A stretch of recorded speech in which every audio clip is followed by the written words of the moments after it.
Hello, good evening, everyone. I hope you all are doing well. Today, we are going to study about the transport of the O2 and the CO2. And actually, this transport of the O2 and the CO2 is very, very important for the breathing and exchange chapter as per our NEET syllabus. And as well as we can say, like the transport of the oxygen and the CO2 will be helping in understanding the complete process of the oxygen dissociation and the oxygen association curve. When the oxygen is associating, when the oxygen is dissociating, and where it is associating and dissociating, and the same process for the CO2 also we have to know. If we knows that these two terms, so that means our 50% part of the chapter has been completed, because it is a main part of the chapter from where we will get lot of the questions, or like in the final exam also we can get the questions from this point. Okay, so today let's see about the same term. So first of all, the transport of the oxygen as well as the CO2 we have to see. So let us start from the transport of the CO2. Okay, so it will be easy for us for the O2 also. Okay, so first of all let's see for the O2, then it would be good for the CO2 also. So first of all let's see for the blood vessel. Suppose we are having one blood vessel. In this we are having the RBCs. Okay, this would be the blood vessel and it is having the RBC, and we know inside the RBC there would be the hemoglobin. Okay, hemoglobin structure also we will see. And outside the RBC we can say there is a plasma, and plasma is the fluid part in which the RBC, WBC and all the formed elements would be floating. And in the RBC, which is biconcave shape, it is also having the cytoplasm into it. So which is the plasma part, or the cytoplasm means the liquid part of the RBC. So here according to the like for the transport of the CO2, like from the 100% oxygen is coming, so from that part how much oxygen is dissolving into this plasma and how much it is entering into the RBCs. Okay, so that we should know. From 100% of the oxygen, approx 97% would be enter into the RBC. Okay, 97% would be enter into the RBC, and every molecule of the RBC, every molecule of the oxygen which is entered into the RBC would be holded by the hemoglobin. And into the cytoplasm, into the plasma of the blood vessel, there would be only 3% dissolution of the oxygen. Okay, so we can say the plasma, in the plasma and in the RBC. In RBC also hemoglobin or the cytoplasm of it. Okay, RBC also having the cytoplasm and the hemoglobin part of it. So how much the oxygen and how much the CO2 are actually dissolving. Okay, so how much oxygen and how much CO2 is dissolving. So the oxygen into the plasma part, it is dissolving only the 3%, while into the hemoglobin, whenever it is entering into the RBC, the 97% would be entered into the RBC and completely dissolved into the, completely holded by the hemoglobin, not dissolving into the cytoplasm of the RBC. In case of the CO2, the total percentage of the CO2 which is entered into the blood vessel, approx 7% would be dissolving into the plasma, and how much is entered into the RBC, that would be the 93%. From the 93%, hemoglobin will hold only the 23%. Okay, and dissolving into the cytoplasm, of the RBC, it would be the 70%. Okay, it would be the 70%. So these are the percentage for both O2 and the CO2. But it is important that how much percentage for the oxygen in the CO2 is dissolving and as well as holded by the hemoglobin. These two terms are very important, from where direct question you can get, as well as the some theoretical type of the question could be there. In case of the CO2, so CO2, how it is transporting, it is also transporting in the form of a dissolution or in the form of the hold it process. So let's see in the RBC how much it is entering, as we have seen already how much it was coming. It is also having the cytoplasm or the plasma. The plasma would be outside the RBC and the cytoplasm would be into the RBC, and inside the RBC we have having the hemoglobin. Okay, this is having the hemoglobin.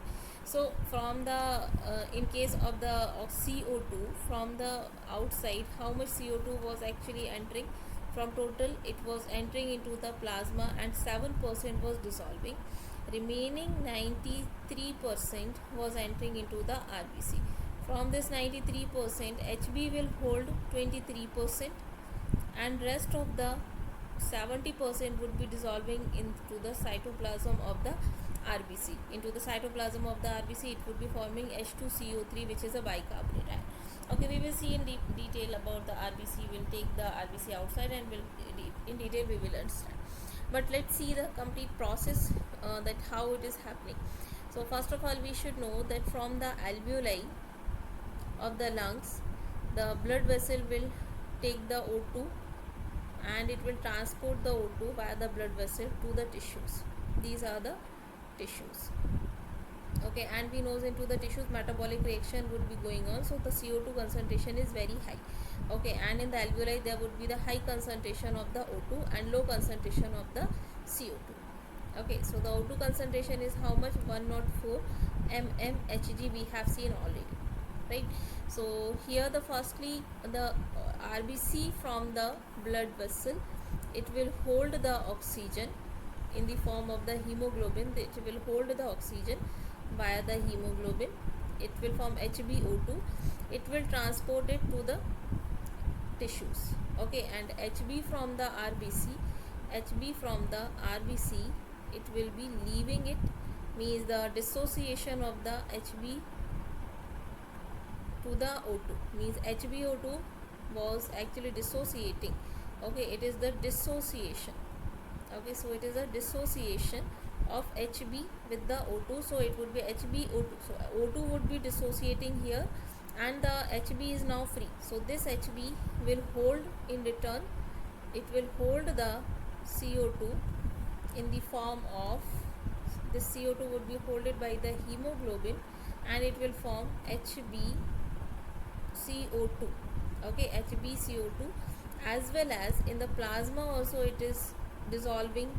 There it will be forming carbonic acid, bicarbonate ion or the carbonic acid, as well as into the cytoplasm of the RBC also it was taking. So in the cytoplasm of the RBC also it was taking there. So that was the bicarbonate ion, it was HCO2. Okay, so this was into the RBC, and outside the RBC it was bicarbonate ion. Inside the RBC in the plasma also it is dissolving and transporting. Only the 23% holded by the RBC, 70% by the cytoplasm of the RBC, and 7% was holded by the dissolved in the dissolved form with the help of the plasma of the RBC. So that is transport. It is actually showing the HbCO2. So here the HB plus CO2 was making HbCO2. So that means here the association is going on with the CO2. Okay, here the association of the CO2 is going on in the tissues and dissociation of the CO2 taking place in the tissues, dissociation of O2 and association of CO2 in the hemoglobin, association of CO2 at the tissue level this is happening, and while reaching to the alveoli it will dissociate itself and it will release the CO2 and again it will hold the HB. So in the alveoli, at the level of the alveoli, it will show the association of O2 and dissociation of CO2. Okay, association of O2 and dissociation. When the CO2 would be dissociating, then only association of the O2 was taking place. So these are actually the vice versa process was going on in between these two. Okay, so I hope these two would be clear to you now. Now let's see that how this process, which is looking very critical to you, how it is going on. The oxygen addition and the dissolution in the plasma is simple only, which we have seen here in the form of hemoglobin and in the form of dissolution. That is we have seen. But how the CO2 is dissolving, because it is little bit confusing for you it could be. So let's see with the help of one diagram. So suppose this would be the blood vessel, and we are having in the blood vessel RBCs. This would be the RBC. In the RBC we are having already the plasma, sorry, cytoplasm would be there, and here it is having the hemoglobin HB, and outside it having the cytoplasm, sorry, outside having the plasma. This is the plasma, this is the plasma of the blood vessel.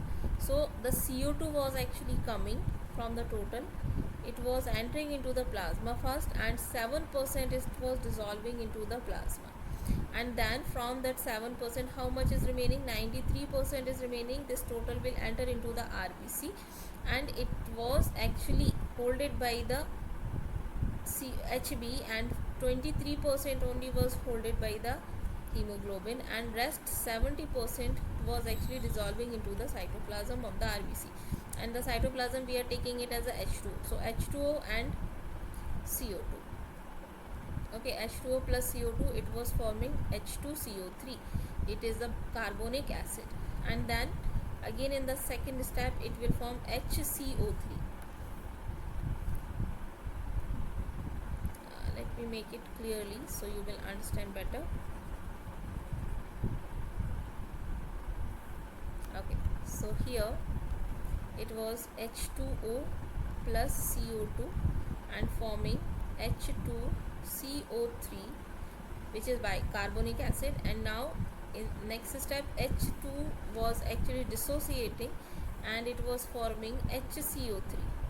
Okay, and one H positive was releasing. This H positive is releasing in every step, so it will cause the high acidity. It will cause the H positive ion will be increasing, so high H positive is reason for the low pH, right? So which is the acidic environment, it will cause the acidic environment. So to overcome from this situation, this H positive will go to the HB CO2 and it would be holded by the HB. So now it is formed as a HHbCO2. Okay, so this is a transportable form. Bicarbonate ion also transportable form. Okay, so here actually in the next step what will happen here, it will be transporting outside, but the outside of the RBCs we have seen, outside the RBC there would be the high concentration of the NaCl, not inside the cell, outside the cell there would be high concentration of the NaCl. So this NaCl is actually responsible for the transportation of the process. Just a moment.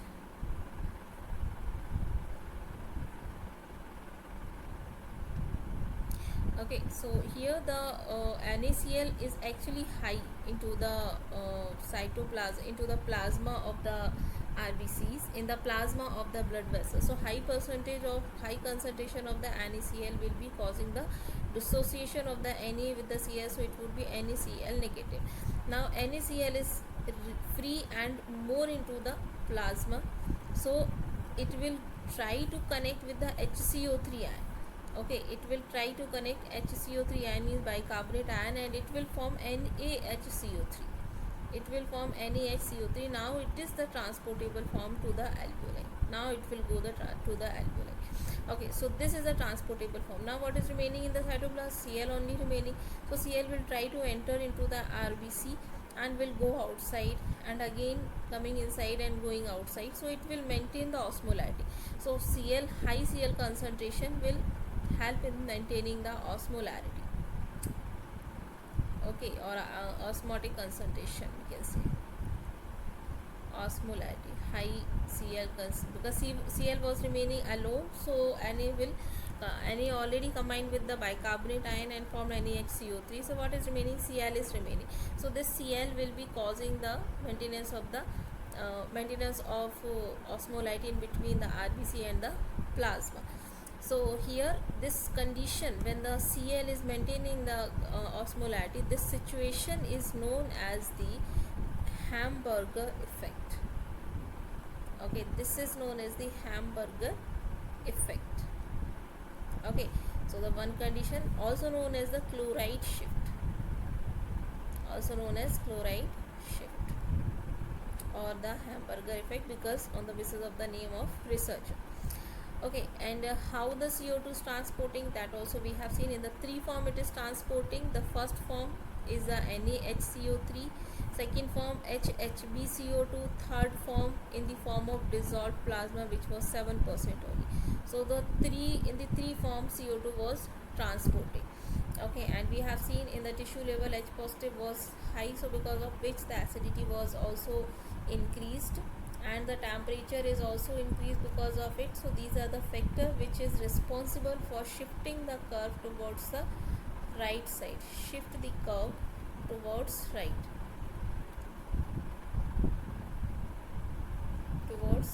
side. Okay, so these are actually the condition. And in the alveoli we have seen the H positive would be again combining the same process which is going on into the RBC and the plasma at the alveoli level, at the tissue level, sorry. This all will be vice versa into the alveoli. So that would be the like complete different process. Like H positive is increased here, then the H positive would be dissociating from the Hb and CO2, and it was forming the H2O and CO2 again in the alveoli, and then again dissociating from themselves. So this all complete process would be reverting at the alveoli level. Now let's see the same process with the help of one diagram, so it will be easy for you, and then we will understand about the hemoglobin structure also. Here is the transport of the oxygen, like complete oxygen from the lungs, as we have seen, into the lungs or into the alveoli. There would be high concentration of the oxygen. Okay, so it is actually in the RBC there would be the hemoglobin. Okay, this hemoglobin is responsible for transport of the oxygen. So every one molecule of the hemoglobin having the fourth chain, means hemoglobin is what? It is a tetramer structure. It is a tetramer or quaternary structure of a protein in which four chains are there, 2 alpha and 2 beta. So each chain of the hemoglobin will hold one oxygen molecule. So 2 beta chain means total chain 4 chain are there. Tetramer chains means 4 chain of the protein, in which every chain is having the heme molecule. So 2 heme molecule here and 2 heme molecule here. Okay, so total 4 heme molecule. So every 4 heme molecule will be able to hold one oxygen. So means 4 oxygen, 4 O2 would be holded by each hemoglobin molecule. Okay, so each hemoglobin can hold or carry the 4 oxygen molecule. Now let's see for the transport of the CO2. As we have seen from the tissues, the CO2 is actually entering into the blood vessel. This is indicating the blood vessel. Here the 10% is showing as per our NCERT syllabus or the NEET syllabus. 7% we have seen dissolved into the plasma, and remaining 93% was entering into the RBC. This is the RBC. Okay, this would be the RBC, and in the RBC it was forming bicarbonate. Firstly the H2CO3, which is actually carbonic acid. It was the carbonic acid, and then it was forming the HCO3, because in each step H positive was releasing, so it was forming bicarbonate ion. It was forming bicarbonate ion, and H positive was releasing. And I told you already, H positive was actually combining with the hemoglobin and was forming HHbCO2. So here they are showing as in the form of bicarbonate ion, in the form of HHbCO2. So this is the one transportable form, this is another transportable form, this is a third transportable form. In the three form it was transporting. 70% of the CO2 is converting into the bicarbonate ion and diffusing into the plasma, and then going to the alveoli. Via it was entering into the alveoli, right? So these are the few terms with the help of which we can understand that how much it is complete. As per our NCERT, we have seen 23%. Here it is given actual form, that is a 20%, but we have seen as 23%. Okay, so little change is there, but we have to focus on according to our syllabus, right? We have seen the total transport of O2, CO2. Now let's see the function, what is the structure of the hemoglobin. Hemoglobin, as I told you, hemoglobin is tetramer structure. Hemoglobin is what? It is a quaternary structure actually of the protein. Quaternary structure of protein. Okay, so in which four chains are present? Four chain of protein. That means I told you previously also, 2 alpha and 2 beta chain. Okay, so 2 alpha and 2 beta chain, for example, this is a 2 alpha chain, this is also the alpha chain, and here would be the beta chain, this would be the beta, this would be the beta. In each chain having one porphyrin ring. Okay, in each chain having one porphyrin ring, and in each porphyrin ring having one heme molecule. Okay, every porphyrin ring having one heme molecule. I show you one porphyrin ring outside. Porphyrin ring having one heme molecule. Okay, and in each heme molecule having the capacity to hold one oxygen. So oxygen would be held by the heme group. This is the heme group which is holding the oxygen, and actually in the center it is having the iron molecule which is Fe2 positive, ferric ion form. Okay, so the iron form will be the Fe2 positive. This you should know, it is important from where you can get the question. Fe2 positive form should be the ferric ion form. Okay, so here you can understand, as well as with the help of the diagram also we can see that unloading of the CO2 to the lungs and loading of the O2 from the lungs, means at the level of the alveoli it is showing in this diagram that it is holding the O2 by the iron molecule, and the chain part means this part. Okay, this part, this is the globin part, this is the globin part. Globin part will be holding the CO2 and chain part. Okay, and the porphyrin ring having the heme group having the iron group, that will be holding the O2. So O2 is not holded by the protein part, it is holded by the heme part.